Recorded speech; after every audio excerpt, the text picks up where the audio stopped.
اس لیے کہ میں خوبصورت نہیں ہوں؟ احتشام ہنس کر بولا۔ نہیں، ایسی بھی بات نہیں احتشام صاحب، آپ مردانہ دلکشی رکھتے ہیں۔ آپ یقین کریں ڈچ نوجوانوں سے مجھے نفرت تھی۔ کیوں؟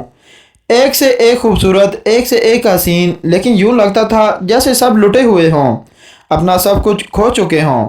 ان کی آنکھوں میں زندگی مفقود تھی۔ وہاں تو آپ کے بہت سے دوست ہوں گے، لڑکے؟ رضوانہ نے پوچھا۔ ہاں، لڑکے اور لڑکیاں دونوں۔ لڑکے نہیں تھے اس لیے کہ ڈیڈی کی اجازت نہیں تھی، اس کے علاوہ خود میرا ذہن بھی انہیں قبول نہیں کرتا تھا۔ اور لڑکیاں، ہاں کچھ تھیں لیکن زیادہ گہری نہیں۔ آپ کو وہ لوگ یاد نہ آتے ہوں گے، ان میں یاد آنے والی کوئی بات ہی نہیں تھی، بس سرسری سی دوستی تھی۔ وہاں کوئی کسی سے اتنا گہرا ربط نہیں رکھتا تھا کہ وہ بعد میں یاد آتا رہے۔ یہ تو عجیب بات ہے۔ ہاں، لیکن ان لوگوں کے لیے نہیں، حالانکہ یہ تو انسان کی فطرت ہے۔ مجھے دیکھیے، حالانکہ آپ نے مجھے کوئی خاص لفٹ نہیں دی تھی، لیکن اس دن سے مسلسل یاد کرتا رہا۔ آپ کے آنے کے ایک ایک دن گن گن کر کاٹا ہے میں نے۔ کیا میں آپ کو بہت اچھی لگی تھی احتشام صاحب؟ رضوانہ نے مسکراتے ہوئے پوچھا۔ آپ یقین کریں یا نہ کریں رضوانہ، میں زندگی کی ان رنگین وادیوں کا میں پہلا مسافر ہوں۔ اس سے قبل میں نے کبھی اس طرف قدم نہیں بڑھایا۔ میں آپ کو دیکھتے ہی آپ کو پسند نہیں کرنے لگ گیا تھا، بلکہ میرے ذہن کو ایک وجود اور اس کا احساس دلایا گیا تھا۔ کس نے، کس طرح؟ رضوانہ اب اس کی باتیں توجہ سے سن رہی تھی۔ میرا بھی خیال ہے کہ آپ کو معلوم نہیں۔ کیا نہیں معلوم؟ یہ کہ ہمارے والدین کس انداز میں سوچ رہے ہیں۔ کیا سوچ رہے ہیں؟ رضوانہ نے اسی معصومیت سے پوچھا۔ ان کا مطلب ہے کہ ہمیں یکجا کر دیں۔ کیا مطلب؟ ان کا خیال ہے کہ ہماری شادی کر دیں، احتشام نے ہمت کر کے کہہ دیا، اور رضوانہ سر جھکا کر کچھ سوچنے لگی۔ اس نے کوئی جواب نہیں دیا۔ احتشام اس کے اس انداز سے کسی غم یا خوشی کا تاثر نہیں تلاش کر پایا۔ تب اس نے سنجیدہ لہجے میں کہا، مس رضوانہ جی، آپ نے لڑکوں کو دوست نہیں بنایا، لیکن میری خواہش ہے کہ آپ مجھے ضرور دوست بنا لیں۔ یقین کریں بڑا اچھا دوست ثابت ہوں گا۔ اوہ واقعی؟ وہ مسکرا دی۔ آزما کر دیکھ لیں، کام نہ آؤں تو ذمہ داری۔ کس کام آئیں گے؟ ہر کام۔ انسان کو زندگی میں بے شمار مشکلات کا سامنا کرنا پڑتا ہے، بعض اوقات وہ خود نہیں کر سکتا، لیکن اگر کوئی اچھا دوست ہو تو بہت سی مشکلیں آسان ہو جاتی ہیں۔ میں بھی آپ کی مشکلات کا حل ثابت ہو سکتا ہوں۔ وہ تو ٹھیک ہے، لیکن ٹریجڈی یہ ہے کہ میرے ساتھ کوئی مشکل نہیں ہے، پیش آ سکتی ہے، احتشام نے کہا۔ وہ کس طرح؟ میرا خیال ہے کہ اب اس کی ابتدا ہو چکی ہے، احتشام مسکراتے ہوئے بولا۔ سچ؟ میں نہیں سمجھی احتشام صاحب۔ اب اس شادی کا معاملہ ہی لے لیں، ہمارے والدین کی سوچ ہے، لیکن ضروری تو نہیں ہے کہ یہ شادی آپ کے لیے بھی پسندیدہ ہو۔ اب اگر آپ ایک نیک طبع خاتون ہیں تو اپنا ماضی و ضمیر کس طرح کہہ سکتی ہیں؟ یہاں میں آپ کے کام آ سکتا ہوں۔ مثلاً کیسے؟ رضوانہ نے پوچھا۔ میں آپ کی مدد کروں گا اور خود اس شادی سے انکار کر دوں گا، اس لیے کہ میں مرد ہوں، آپ پر کوئی آنچ نہیں آئے گی۔ تو آپ اس شادی سے انکار کرنا چاہتے ہیں؟ میری بات چھوڑیں، آپ فرمائیں۔ ہمارے والدین جو کچھ کرتے ہیں ہمارے لیے بہتر ہوتا ہے، اس میں ہمارے انکار کا کیا سوال ہے؟ میں نہیں مانتا مس رضوانہ، شادی ایک مجبوری نہیں ہے۔ انسان چند ساعت کی مجبوریوں کے سے تو نمٹ لیتا ہے، اس امید پر کہ اس کے بعد یہ سلسلہ ختم ہو جائے گا، لیکن شادی اگر مجبوری بن جائے تو ساری زندگی گھٹن کے علاوہ کچھ نہیں ملتا، اور یہ گھٹن میرا خیال ہے نہ آپ کے لیے بہتر ہوگی نہ میرے لیے۔ مگر احتشام صاحب، آپ نے یہ کیسے سوچ لیا کہ آپ سے شادی کر کے میں گھٹن کے شکار ہو جاؤں گی؟ یہ احساس کیوں پیدا ہوا آپ کے دل میں؟ اس لیے مس رضوانہ کہ جب میں نے آپ سے شادی کا تذکرہ کیا تو آپ کے چہرے پر مسرت یا پسندیدگی کی کوئی لہر نمودار نہیں ہوئی۔ اس سے میں نے یہ اندازہ لگایا کہ آپ ذہنی طور پر میرا قرب قبول نہیں کرتی۔ ارے واہ، یہ اندازہ تو آپ نے غلط لگایا، ایسی بھی کوئی بات نہیں ہے، رضوانہ نے کہا۔ مس رضوانہ، میرا خیال ہے آپ سنجیدہ مسئلے پر پوری توجہ اور ہمت سے کام کریں گے۔ ذرا سی بے ہمتی ہم دونوں کے لیے ساری زندگی کا دکھ بن جائے گی۔ احتشام صاحب، آپ اگر اس بات کو ناپسند کرتے ہیں تو آپ اپنے طور پر جو چاہیں سو کریں، لیکن میرے اوپر یہ الزام مناسب نہیں ہے۔ باخدا میں نے کوئی الزام نہیں لگایا، جو میری کیفیات تھیں صرف ان کا اظہار کیا ہے۔ نہیں، آپ نے میری کیفیات کا ہی غلط تجزیہ کیا، رضوانہ نے سنجیدگی سے کہا۔ گویا آپ کو اس شادی سے خوشی ہوگی۔ میں نے کہا نا، مجھے ہر اس بات سے خوشی ہوگی جو میرے والدین میرے لیے سوچیں گے۔ جی، احتشام صاحب نے سنجیدگی سے کہا۔ وہ اندازہ نہیں لگا پا رہا تھا کہ رضوانہ کا اس اپنا خیال کیا ہے۔ تب اس نے ایک بار پھر کوشش کی اور کہا، لیکن میں آپ کے خیالات جاننا چاہتا ہوں۔ میرا کوئی خیال میرا اپنا نہیں ہے احتشام صاحب، میں نے کہا نا، جو میرے والدین پسند کریں گے۔ اور احتشام خاموش ہو گیا۔ پھر شام ہو گئی۔ پورا دن مختلف تفریحات میں گزرا تھا۔ شام کے کھانے کے بعد دیر تک گفتگو ہوتی رہی اور پھر ان لوگوں کو نیند آنے لگی اور سب اپنے اپنے کمروں میں جانے لگے۔ رضوانہ نے اپنے لیے ایک الگ کمرہ طلب کیا تھا اور اس کی اس خواہش کی تکمیل بھی کر دی گئی۔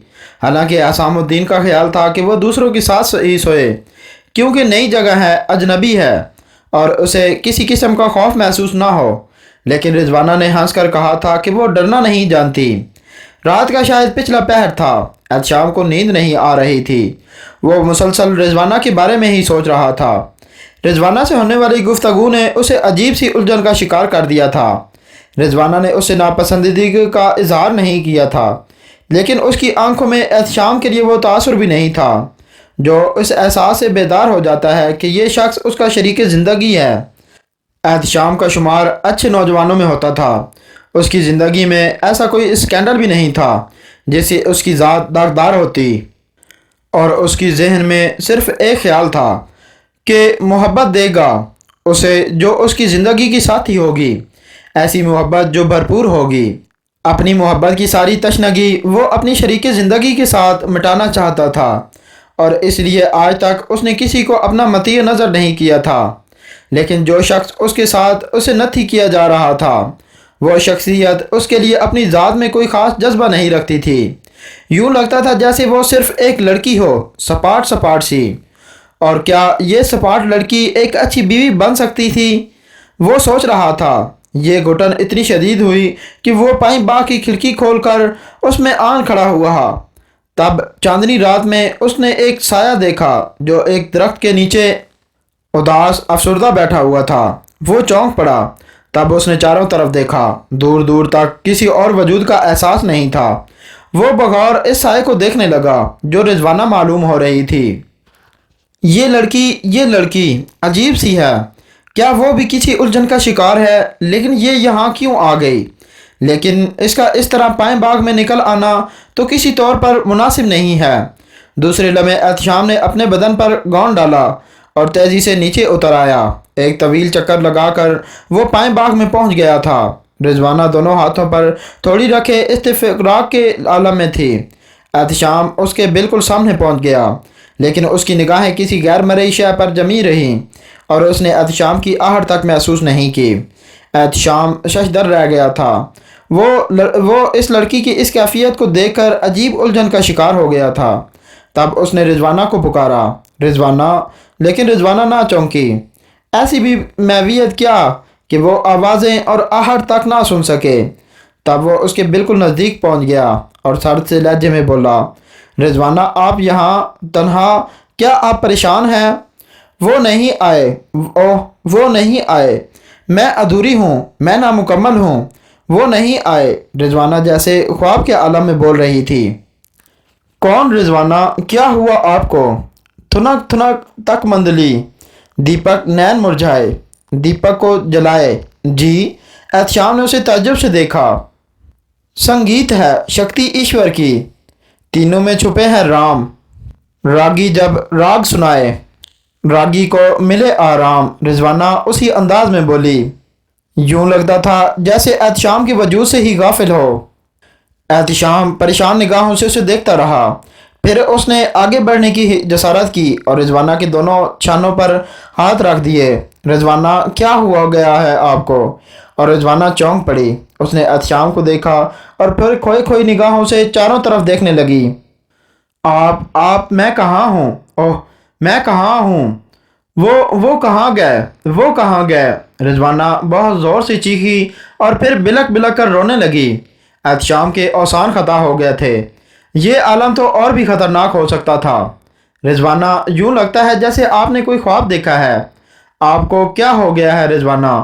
کچھ نہیں، رضوانہ نے رونا بند کر دیا۔ براہ کرم مجھے میرے کمرے تک پہنچا دیں پلیز، آئیے۔ احتشام نے ہمدردی سے اس کے شانے پر ہاتھ رکھا اور پھر وہ اسے لے کر اس کے کمرے میں لے آیا۔ رضوانہ اب درست ہونے لگی تھی۔ آپ اس باغ میں کیوں چلی گئی تھیں مس رضوانہ؟ احتشام نے پوچھا۔ پلیز احتشام صاحب، اس وقت مجھے تنہا چھوڑ دیں۔ میں اس وقت تنہائی چاہتی ہوں، مکمل تنہائی۔ بہتر ہے، احتشام نے کہا اور کمرے سے باہر نکل آیا، لیکن اس کے ذہن میں عجیب سے خیالات تھے۔ یہ الجھی ہوئی لڑکی، کیا یہ الجھی ہوئی لڑکی اس کی شریک زندگی کی حیثیت سے مناسب رہے گی؟ دیر تک وہ بستر پر پڑا سوچتا رہا، لیکن کوئی فیصلہ نہیں کر پایا۔ رضوانہ نے جو الفاظ کہے تھے وہ ہندی زبان کے تھے، تو کیا اسے ہندی آتی ہے؟ دوسری صبح ناشتہ کی میز پر رضوانہ الجھی ہوئی تھی، اس کے انداز میں افسردگی تھی، اور پھر ناشتے کے بعد اس نے کہا، ڈیڈی واپس کب چلیں گے؟ کہاں بیٹے؟ حسام الدین نے پوچھا۔ حویلی کی بات کر رہی ہوں انکل۔ کیوں، یہاں دل نہیں لگا؟ یہ بات نہیں ہے۔ اوہ، اس احتشام نے تمہاری تفریح کے لیے کچھ نہیں کیا۔ بھائی احتشام، رضوانہ کو سیر و تفریح کراؤ۔ جی، احتشام نے مختصراً کہا۔ رات کے واقعات کا اس نے کسی سے تذکرہ نہیں کیا اور نہ ہی وہ کرنا چاہتا تھا۔ پھر دن بھر اس نے رضوانہ کو دلچسپ اور خوبصورت تفریح گاہ کی سیر کروائی، لیکن رضوانہ کی افسردگی دور نہیں ہوئی۔ یہاں تک کہ رات ہو گئی، رضوانہ خاصی بے چین نظر آ رہی تھی۔ دوسرے لوگ گفتگو ہی کر رہے تھے کہ رضوانہ نے نیند کا اظہار کیا۔ اوہ، تھک گئی ہوگی، جاؤ آرام کرو بیٹے، آرام کرو، حسام الدین صاحب نے کہا اور رضوانہ اٹھ کر چلی گئی۔ رضوانہ کا دل یہاں نہیں لگا، حسام الدین نے کہا۔ پتہ نہیں، وہ کچھ پریشان سی ہے، شہاب الدین صاحب بولے۔ ہاں، اتنی خوش نہیں ہے جتنی بچیاں کہیں جا کر ہوتی ہیں۔ بہرحال بچی ہے، نہ جانے کیا خیالات ہوں گے اس کے ذہن میں۔ تو پھر کیا طے رہا شہاب الدین؟ جو آپ پسند کریں بھائی جان، میں تو آپ کے سامنے کچھ نہیں بول سکتا۔ ہم منگنی کے لیے آ رہے ہیں تمہارے پاس۔ چشم ماں روشن، شہاب الدین نے مسکراتے ہوئے کہا، اور احتشام نے بھی اجازت طلب کر لی اور سب مسکرا اٹھے۔ لیکن احتشام خوش نہیں تھا۔ وہ ایسی شریک زندگی نہیں چاہتا تھا جو اس قدر الجھی ہوئی ہو۔ رضوانہ اسے بے حد پسند آئی تھی، لیکن وہ اس قدر بند تھی کہ وہ احتشام اس کے اندر نہیں جھانک سکا تھا۔ خاصی رات گزر گئی، نہ جانے کس خیال کے تحت اس نے کھڑکی کھول کر بائیں باغ میں جھانکا، لیکن آج رضوانہ وہاں موجود نہیں تھی۔ وہ کھڑکی بند کر کے لیٹ گیا۔ دوسری صبح سب ناشتے کے لیے تیار ہو کر ناشتے کے کمرے میں پہنچ گئے، لیکن رضوانہ نہیں آئی۔ رضوانہ کو بلاؤ، شہاب الدین صاحب نے کہا، اور ایک ملازم رضوانہ کی طرف چلا گیا۔ تھوڑی دیر کے بعد اس نے آ کر ایک عجیب انکشاف کیا۔ صاحب، چھوٹی بی بی تو اپنے کمرے میں موجود نہیں ہے۔ میں نے چاروں طرف دیکھا اور پھر انہیں ڈھونڈتا ہوا باہر تک نکل آیا۔ دوسرے لوگوں سے پوچھا کہ وہ کہاں گئی ہیں، اور چوکیدار نے ایک عجیب بات بتائی ہے صاحب۔ کیا؟ حسام الدین چونک پڑے۔ جی صاحب، کیا بتایا ہے اس نے؟ صاحب، اس نے بتایا ہے کہ رات کے 3 بجے کا وقت تھا جب چھوٹی بی بی کار لے کر باہر نکل گئی تھیں۔ کیا بکواس ہے؟ حسام الدین دھاڑتے ہوئے کھڑے ہو گئے۔ جی صاحب، چوکیدار نے یہی بتایا ہے، ملازم نے ادب سے کہا۔ 3 بجے کار لے کر نکل گئی۔ حسام الدین چونک کر شہاب الدین صاحب کی طرف دیکھنا، اور شہاب الدین کا چہرہ ایک دم دھواں ہو گیا۔ اس وقت سے واپس نہیں آئی؟ نہیں صاحب، کار بھی نہیں ہے۔ نہیں صاحب۔ دوستوں، اگر آپ کو یہ ویڈیو پسند آئی ہے تو برائے مہربانی اس ویڈیو کو لائک کریں، ہمارے چینل کو سبسکرائب کریں اور بیل آئیکن کو دبا دیں تاکہ ہر آنے والی نیو اپڈیٹ آپ تک آسانی سے پہنچ سکے۔ شکریہ۔